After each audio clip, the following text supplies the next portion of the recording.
কালকে কিন্তু সুমিত রায়কে, যিনি হেঁটে যাচ্ছেন একেবারে রাস্তা দিয়ে, কালকে কিন্তু আবারও তলব করা হয়েছে সুমিত রায়কে। সেটা হচ্ছে দেব রায়, তুমি জানো, চাকরি দেওয়ার নামে প্রতারণার একটা অভিযোগ হয়েছে, এবং সেই চাকরি দেওয়ার নামে প্রতারণার যে অভিযোগ, যাতে হচ্ছে হাইকোর্টের রক্ষা কবচ রয়েছে সুমিত রায়, সেই চাকরি দেওয়ার নামে প্রতারণার অভিযোগের যে মামলা, তাতে কালকে সকাল 11টার সময় অভিষেক বন্দ্যোপাধ্যায়ের আত্মসহায়ক সুমিত রায়কে তলব করা হয়েছে। একেবারে ভবানী ভবন থেকে বেরিয়ে পায়ে হেঁটে হেঁটে সুমিত রায় এই মুহূর্তে কালীঘাটে এসে পৌঁছেছে।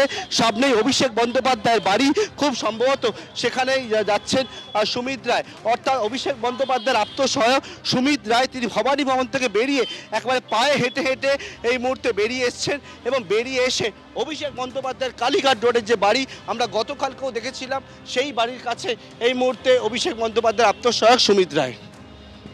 একেবারে অভিষেক বন্দ্যোপাধ্যায়ের বাড়ির কাছে পৌঁছেছেন। গতকাল আপনারা জানেন যে এই প্রায় 8.5 ঘন্টারও বেশি জিজ্ঞাসাবাদের পর তিনি বেরিয়েছিলেন ভবানী ভবন থেকে, তারপর কালীঘাট রোডে অভিষেক বন্দ্যোপাধ্যায়ের বাড়িতেই পৌঁছেছিলেন। কার্যত গতকালকের রিপিটিশন, পুনরাবৃত্তি আজকে হচ্ছে। আজও ভবানী ভবনে দীর্ঘ জিজ্ঞাসাবাদের পর বেরিয়ে তিনি কালীঘাট রোডে অভিষেক বন্দ্যোপাধ্যায়ের বাড়িতেই কিন্তু পৌঁছচ্ছেন।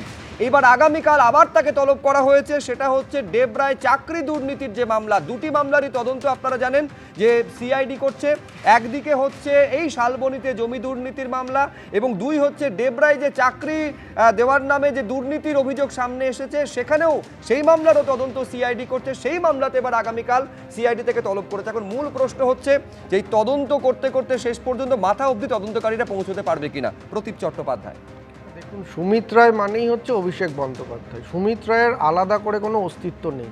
উনি যা করেছেন সব অভিষেক বন্দ্যোপাধ্যায় করিয়েছে।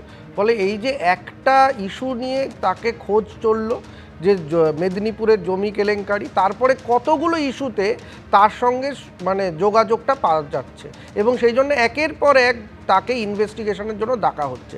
তার মানে বোঝাই যাচ্ছে যে একটা কেন্দ্র, দুর্নীতির কেন্দ্র একটাই, সেটা হচ্ছে অভিষেক বন্দ্যোপাধ্যায়। তার কারণ তার পিএর মাধ্যমে সমস্ত দুর্নীতি যেখানে যেখানে হয়েছে তার মানে এক জায়গায় এসে যায়, সেটা হচ্ছে এই পিএ সুমিত রায়। তো ফলে এই যে অবশ্যই আমি বলবো যে এনাকে ইনভেস্টিগেট করা হচ্ছে, খুব ভালো কথা, কিন্তু দ্রুত এই ইনভেস্টিগেশনগুলো এক জায়গায় নিয়ে এসে এর যে মাথা, যারা এনাকে দিয়ে করিয়েছে, সুমিত রায়কে দিয়ে করিয়েছে, তাদেরকে ধরা হোক, তাদেরকে ইনভেস্টিগেশনে আনা হোক। আমি বলছি এরা রাজনৈতিক জঞ্জাল, একটা দুর্নীতির সংস্কৃতি তৈরি করেছে, যে সংস্কৃতির মাধ্যমে আজকে আমাদের পশ্চিমবঙ্গের গত 15 বছরে এত দুর্নীতিতে আমাদের মাথা হেট হয়ে যাচ্ছে। ফলে আজকে তাদেরকে দেখুন, আপনি রাস্তা দিয়ে হেঁটে আসছে, এটা ভাবতে পেরেছেন 15 বছরে উনি হয়তো 15 পা হাঁটেননি, আজকে যতটা হাঁটছেন, এই যে হেঁটে আসছেন, এবং হেঁটে কোথায় যাচ্ছেন? অভিষেক বন্দ্যোপাধ্যায়ের কাছে। কালকেও উনি বেরিয়ে গেছেন অভিষেক বন্দ্যোপাধ্যায়ের বাড়িতে, অর্থাৎ অভিষেক বন্দ্যোপাধ্যায় যা শিখিয়ে পড়িয়ে দিচ্ছেন সেটাই বলছেন। আজকে রিহার্সাল করতে যাচ্ছেন যে কালকে আবার কি বলবেন। অর্থাৎ আমি বলছি যে সুমিত রায় একটা ছায়া, এর আসল মায়াটা, খেলাটা খেলেছে হচ্ছে অভিষেক বন্দ্যোপাধ্যায়। ফলে তাকে দ্রুত এর সঙ্গে ট্যাগ করে ইনভেস্টিগেশনের আওতায় আনা উচিত। এবিপি আনন্দ, এগিয়ে থাকে, এগিয়ে রাখে।